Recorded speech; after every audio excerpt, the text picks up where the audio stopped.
7 days conditioning plus 21 days conditioning ni Jega mga idol. Ako nga po pala ay online handler at malalaman nyo po sa comment section kung sino at ilan na po ang nag-victory champ sa mga conditioning natin.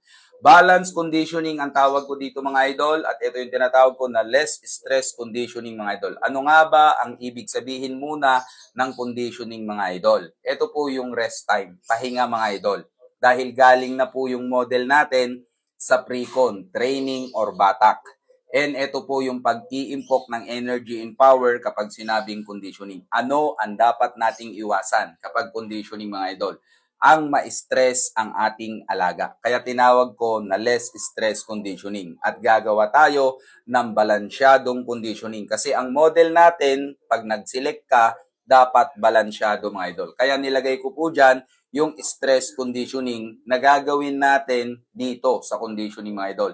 Yan po yung fasting, purga, ligo, rock 2, bacterial flushing, bitaw, pailaw, paingay, ay mga nakaka-stress yan. So dapat gawan natin ng paraan na makalamang tayo ng konti sa lahat ng aspeto sa paggawa ng conditioning. At dapat makagawa tayo na makalamang tayo ng kahit maliit sa lahat ng bagay sa pag-prepare ng conditioning.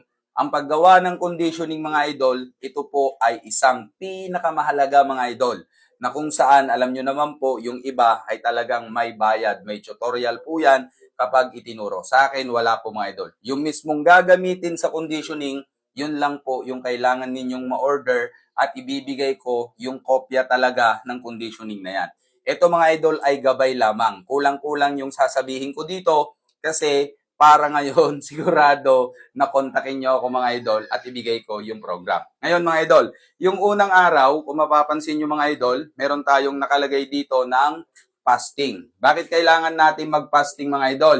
Kasi nakaka-stress po ng sobra ang declogging. Baka hindi magtunaw mga idol. Para mas maganda ang ating pagdiklag sa kanya, yan po yung pang-cleansing natin and pang-detox na rin po mga idol talaga sa katawan niya. Kailangan natin ng fasting tapos declogging mga idol. Yung declogging, gagawan ko na lang po ng full video yan mga idol. And after ng declogging mga idol, kailangan natin siyang paliguan mga idol para matanggal natin yung mga nakadikit sa kanyang balahibo na mga bakterya para maging makintab ang balahibo niya mga idol and para mas maliwalas ang katawan niya para pag prepare natin dito mga idol ay mas maganda. Matanggal yung kuto, at para ngayon mga idol talagang presko din. And syempre, magbigay tayo dyan mga idol ng anti-stress. Pero hindi ko nasasabihin kung ano yung anti-stress. Pero kapag nag-order ka, kompleto yan. Details by details nakalagay mga idol. And syempre, dahil na-stress mga idol sa fasting, na-stress mga idol sa declogging natin, tsaka dun sa ligo mga idol, bigay tayo ulit dito sa umaga mga idol ng anti-stress. May golden time po ang tamang pagbibigay ng mga tableta mga idol o yung mga ibang kapsula mga idol. Kailangan po empty po yung model natin. Bakit po? The reason why mas mataas mga idol yung inilalabas na acid ng model doon sa tinatawag na proventriculus. Ano ba yung proventriculus mga idol? Idagdag lang po natin para maging malinaw po. Ang proventriculus mga idol, ito po yung unang tiyan ng ating alaga na kung saan mga idol naglalabas po yan ng acid kapag empty. Kapag binigyan natin yung model natin ng ganon, yung acid ng katawan ng model natin ay talagang tinutunaw yung ibinusubo o ibinibigay natin sa kanila. So, 100% maa-absorb po ng kanilang katawan. Kaya kailangan po ay may golden time po ang pagbibigay niyan mga idol. And yung 3 days natin mga idol, yung day 3, ice ang nakalagay. Meron tayong ipapatak sa mata mga idol para matanggal po yung bulate. And babanggitin ko lahat yan kapag nag-order kayo mga idol. And syempre mga idol, kailangan din natin magbigay ng day 4 ng isang tableta na mabilis na magtunaw din. The reason why sa conditioning mga idol, gumagamit tayo dyan ng pagpupurga para matanggal po yung bulate, tsaka yung pagpapaligo para matanggal ang kuto. Pero hindi lahat ng handler mga idol ay gumagamit po na magpatanggal doon sa bulate, doon sa mata ng mga model. Dapat gawin natin yan para wala talaga nakaka-stress. Then, yung nagkakaroon dito na minsan hindi nagtutunaw, advanced treatment, bigyan na natin mga idol, subukan na natin ng pantunaw mga idol. Okay? Then, since ito mga idol ay 7 days, ito po yung 5, 6, 7, rest na po muna ito mga idol na tinatawag. Okay? So, wala tayong gagawin dyan para ngayon nakaprepare yung ating alaga. And here we go. Ang ating model mga idol, kapag halimbawa, mamimili ka, magsisilik ka, kunwari ito yung model mo, number 1 dapat balansyado. Ngayon, kung gagawa ka ng conditioning, dapat mga idol, balansyado din. Kaya tinawag na balance conditioning. So ngayon mga idol, kung gagawa ka ng conditioning, ito yung day 1 hanggang 21 mga idol, ilalatag muna natin yung tinatawag mga idol na PLT. Then pangalawa mga idol, yung keeping po. Okay? Kasi sa madaling salita mga idol, kapag gagawa ka ng conditioning, kailangan ay punuin mo, lagyan mo bawat araw dito mga idol. Klaruhin ko na po kaagad mga idol, no? Hindi po ma-overdose ang inyong alaga dito sa gagawin kong conditioning na to. Bakit po? Matagal na panahon po ito mga idol na pinag-aralan ko, pagod, puyat, gastos, at ito ay try and tested proven. At syempre, hindi ako papayag mga idol na pangit po yung magiging kilos ng model nyo kasi ako rin po ang mawawalan. Ang target ko dito mga idol ay talagang kumilos yung alaga nyo ng higit sa inyong akala para paulit-ulit kayo nakukuha. At sabi ko nga, tignan nyo sa comment section kung sino at ilan ang mga nagpatunay mga idol na ito ay try and tested proven. At mas maganda to mga idol kasi ito ang pinaka-latest, pinaka-malinis at detalyado na conditioning ko mga idol. So kung yung mga dati nga, ang dami nag-champion, ngayon pa kaya. Ngayon mga idol, ang una, saan natin ilalagay yung tinatawag na PLT? Dito po yan sa unang araw mga idol. Okay? So dito po yung ating purga. And yung L naman mga idol, dito rin po natin yan ilalagay sa unahan. And syempre, yung rock 2, dito natin ilalagay sa pangalawa. Since nailagay na natin mga idol, yung PLT, burahin na natin mga idol ito. Dahil ilalatag nga natin at ilalagay nga natin. So purga, tapos mga idol, dito po yung ligo. Then, yung rock 2 dito mga idol. Bakit hindi ko dinikit mga idol yung rock 2 dito? Kasi nga po mga idol, meron din tayong ibibigay dito na anti-stress. Kasi, bago ka magturok mga idol, may anti-stress and pagkatapos, dapat mga idol, meron din pong anti-stress ulit. Ngayon, yung keeping, saan naman natin ilalagay? Dito yan mga idol, yung keeping. 18, 19, 20 po yan. So, ang tanong mga idol, bakit po dyan natin inilagay yung keeping? Burahin na natin kasi nailating na natin. The reason why mga idol, ulitin ko, kaya ka ngayon maggagawa ng kung ano-ano dito mga idol, the reason why, para makaipong ka ng tinatawag po na 100% energy in power. So, para hindi sumingaw, para hindi mawala, para hindi kumalas yung inipon mo na energy and power from day 1 hanggang day 17, kailangan mo siyang itago. Kailangan mo siyang i-keeping. Kailangan mong i-preserve yung alaga mo. Kasi yung 21 days mga idol, dito na po natin ilalagay yung tinatawag po na pointing. Okay? O di na ilatag na natin mga idol. Ngayon mga idol, isa-isayin natin. Okay? So kung ito yung tinatawag mga idol na pangalawang rock 2 at day 2 po yan mga idol, para maging balance po kaagad ang conditioning, kailangan natin mga idol ay magbilang ng 7 days pababa. 1, 2, 3, 4, 5, 6, 7. Okay, ito 1 kasi ito po yung ating mga idol, no? After ng rock 2 sa 2, 1, 2, 3, 4, 5, 6, 7. Day 9 po yung pangalawa. And ang pangatlo mga idol o ang last na rock to 1, 2, 3, 4, 5, 6, 7. So ngayon, yan mga idol ay 5 days before. Kasi pag sinabing keeping, huwag kang gagawa ng mga nakaka-stress. Kasi nga po mga idol, pinipreserve na po natin yung alaga natin dyan. Tinatago na natin, iniingatan na natin mga idol. Okay? Ngayon, kapag nagbigay tayo dito sa day 9 ng rock 2, okay, at saka yung 16 ng rock 2 mga idol. So ngayon, bigay tayo dito ng anti-stress, bigay tayo dito ng anti-stress, bigay tayo dito ng anti-stress, bigay tayo dito ng anti-stress. So konti na lang po mga idol yung kulang. Ngayon, ito pa yung mahalaga dito mga idol. Since ito po yung araw ng exam ng model natin, yung 21, ano ang gagawin natin sa day 20 mga idol? So yung day 20 mga idol, dahil mula umaga hanggang hapon, tapos hapon hanggang gabi, marami po dyan possible na pwede na ma-stress yung alaga natin. Kasi nga, less stress conditioning tayo. Kailangan po mga idol ay magbigay tayo dito ng anti-stress sa umaga at matatapos siya ng hanggang alas 6 ng gabi. So 6 p.m. mga idol, magbigay tayo ulit ng anti-stress para pagdating ng 21, maaliwalas talaga yung alaga natin. Ngayon mga idol, ang tanong, ano naman po ang ibibigay ng day 18 at saka day 19 mga idol? Siyempre, sabi ko nga, pag-iimpok yan ng lakas at ng enerhiya, magbigay tayo dito mga idol ng energy and power. And dito, energy and power din.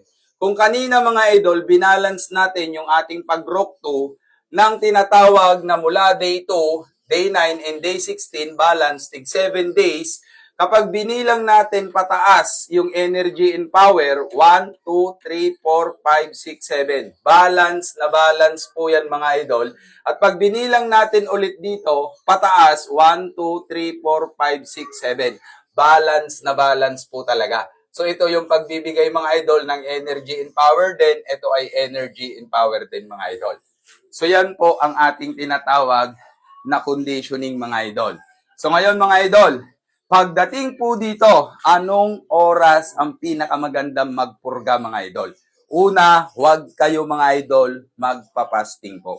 Bakit po? Kasi dito yung tinatawag mga idol na kapag nagpasting ka sa unang araw pa lang mga idol, ang mangyayari syempre mga idol, gutom yung alaga natin. At saka yan po ay stress na po dahil gutom mga idol. Bibigyan ko kayo mga idol ng comparison. Okay, kunwari ito yung alaga ni Jega at ito yung alaga ni Mr. A mga idol. Comparison tayo. Ngayon mga idol, kapag nagfasting ka, okay, ang mangyayari mga idol ay gutom, tapos stress mga idol, sa atin kalmado lang. Bibigyan muna natin ng tinatawag na golden time ng pagpapatuka mga idol na consistent. Kasi mga idol, kapag hindi consistent yung ating pagpapatuka, ang tawag dyan, magkakaroon ng digestive health stress. Bilang isang handler mga idol, dapat po meron tayong program na dapat po ay sakto yung pagpapatuka. So ito mga idol ay pwedeng 6 AM, pwedeng 4 PM po yan mga idol. Depende kung gaano kadami yung alaga mo. Pero yan sa akin, mas prefer ko ang 7 AM para hindi ka masyado nagmamadali. 5 PM, sakto lang para maging kalmado, galing sila sa mainit para mas magana silang kumain mga idol. Ngayon, kung hindi ako magpapasting mga idol, paano ako magpupurga para makalamang tayo sa unang araw pa lang? Kung bibilangin mo mga idol, 7 AM to 5 PM mga idol, bigyan ko kayo ng actual. Ano ba susunod mga idol sa alas 7 po ng umaga? 8 ng umaga, 9, 10, 11, 12 ng tanghali, and alauna ng hapon, 2, 3, 4, 5. So maliwanag, lagyan natin mga idol, equivalent po na kumakain yan ng 10 hours mga idol. So ngayon, since magpapakain ako ng 7 AM at saka 5 PM, ano ang susunod na oras sa alas 5? Siyempre, alas 6 ng gabi, 7, 8, 9, 10 ng gabi, 11, 12 na madaling araw, 1, 2, 3, alas 3. Sakto lang sila na 10 hours. Purga 3 AM mga idol. Okay? So yung ligo natin, pwede na yan mga idol ng alas 8 o kaya hanggang alas 9 ng umaga mga idol. Depende sa sikat ng araw na yan. Ngayon mga idol, ang tanong, ano ang pinakamaganda na oras na mag-rock to tayo mga idol? Lalo-lalo na ang gamit natin ay steroid po. Mainit po ito mga idol sa katawan. Para ngayon maging komportable pa rin yung alaga, mabawasan yung stress mga idol. So, kailangan po ay alas 6 po ng gabi mga idol. Bakit? Ipaliwanag ko. Kapag nagpakain ka ng alas 5 ng hapon mga idol, within 30 minutes hanggang 5:30, napainom mo na yan. Kapag medyo padilim na po, ano ang gagawin ng mga model natin? Lilipad na yan mga idol sa kanilang tungtungan sa TV, tapos magsisimula na yan mga idol na magpahinga. So, kailangan alas 6 ng gabi mga idol para hindi natin magambala at mapuyat ang kanilang tulog mga idol. At isa pa na reason kung bakit alas 6 ng gabi, bukod sa hindi natin mapuyat mga idol, mas matagal na manatili yung ibinigay nating pang-rock sa katawan para pagdating ng umaga, hindi na masakit mga idol. Kahit mainit ang panahon, hindi na masakit mga idol. Kaya alas 6 ng gabi. Huwag ninyong pupuyatin kung pwede naman alas 6 ng gabi. Iklaro ko lamang, ang pagro-rock to mga idol ay hindi po talaga ginagawa ng umaga, tanghali, hapon. Gabi po talaga. Pero ang golden time, alas 6 ang pinakamaganda. Ngayon mga idol, hindi po tayo dito magdadalawang beses na magpaligo mga idol. Bakit? The reason why, kung titignan nyo, meron na tayo dito sa unang araw mga idol na nagpaligo.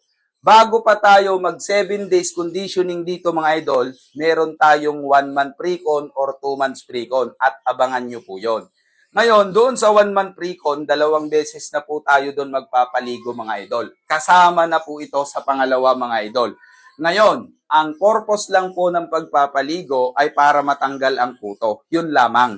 So, sigurado, dito pa lang mga idol, sa unang araw, wala na pong kuto yan. Kaya hindi natin kailangan mga idol na magpaligo dito sa kalagitnaan o kaya dito o 3 days before o 5 days before. Bakit ayaw ko na magpaligo ng 2 o 3 beses pagdating sa conditioning? Bigyan ko kayo ng example mga idol. Halimbawa, uminom ka ngayon, tapos nalasing ka. Ano gagawin mo kinabukasan para sumingaw yung ininom mo? Kailangan mong maligo mga idol. Hindi siya lasing yung ating model. Pero kargado yan mga idol ng suplemento, vitamina, mga nutrients na binigay natin. So, wag mong paliliguan dyan sa malapit dyan kasi sisingaw yung energy and power na inipon mo na 100%. Isa pa, para mas maniwala kayo. Halimbawa lang po na overdose po yung ating model mga idol. Ang tanging paraan lang po, dalawa lang. Ibitaw at paliguan para mai-release mga idol yung sobra na nasa loob ng kanyang katawan. Kaya hindi po tayo magpapaligo ng 2. Okay? Yan po mga idol ay meron tayo dito at meron tayong ligo dito mga idol. Ayan lang po yan. Okay? So, yan na po yung pinakalas na ligo niyan mga idol. Ngayon, hindi rin po tayo dito mga idol magbibitaw. Bakit po? Kasi mga idol, kapag nagbibitaw tayo mga idol, ang disadvantage po nito na nangyayari, kahit sabi mo 2 lipad, 3 lipad, magkatamaan at hindi, wala naman pong benefits yun sa alaga natin mga idol. The reason why, kapag lumipad yung alaga, kahit hindi magkatamaan, dahil kargado na po yan, malakas na po yan mga idol, masasaktan lang po yung alaga. Pwede magkaroon ng mga wear and tear internal tissue mga idol. So, sobrang lakas ng palo kahit hindi sila magkatamaan.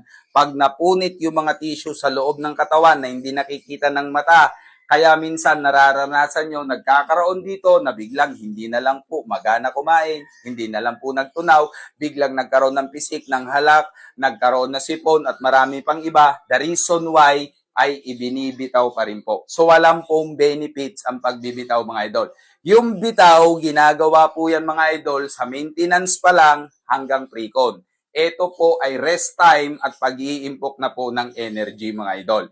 And ang bacterial flushing ay hindi rin po natin yan ginagawa dito mga idol. Bakit po?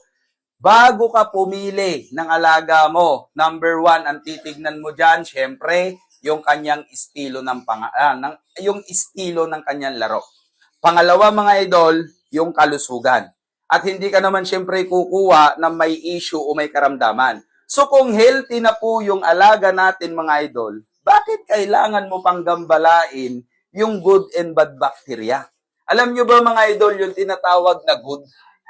Okay, and yung bad bacteria mga idol, para malaman mo na balanse sa alaga mo, 85% po yan mga idol, and 15% po ang bad bacteria mga idol. Equivalent po yan na 100% mga idol. Ngayon, wala naman tayong panukat para malaman kung 85% o 15% tama. Pero mga idol, may mga sign naman po. Una mga idol, magana kumain, mabilis magtunaw, makintab ang balahibo, nanlilisik ang mga mata. Sa madaling salita mga idol, tilaok ng tilaok, lahat na maganda, yung po ay patunay na healthy na. So kung healthy na, hindi mo na kailangang gamitan ng bacterial flushing. Ginagambala o tinatanggal mo lang yung good and bad bacteria. Ang trabaho ng good and bad bacteria mga idol, guwardya po yan dun sa immune system. Ang immune system naman po mga idol, yan po yung pinakadoktor ng katawan ng model natin. na siya po yung tumutulong, nagpuprotekta kapag may mga nalanghap sila na hindi nakikita ng mata tulad ng free radicals, airborne, positive ion, bacteria, fungi, and even virus, mga idol. Yan po yung trabaho niyan. Okay, so 85% of good and 15% of bad bacteria. At take note, hindi talaga maganda ang bacterial flushing sa conditioning, mga idol, kasi healthy po yan. Hindi pwedeng pang tinatawag, mga idol, na prevention. Ang pang-prevention po, kung natatakot ka na magkaroon ng issue dito, is yung pong probiotic in prebiotic, hindi po antibiotic. Kasi ang bacterial flushing, isang uri po yan ng antibiotic, mga idol. So, hindi natin ginagawa yan, mga idol. Ngayon, yung pailaw po, mga idol, dapat po, ginawa na natin yan doon po sa pre-con. Para konting reminders na lang dito na hindi na natin sila napupuyat, mga idol. And yung mga paingay po, dapat nagawa na natin yan sa pre-con. Kaya abangan nyo yung pre-con, mga idol, kasi doon na po yun lahat ginagawa, mga idol. Ngayon, kung kulang ito, meron akong kopya. Message nyo lang ako, mga idol. Salamat, saludo, dalawang kamay.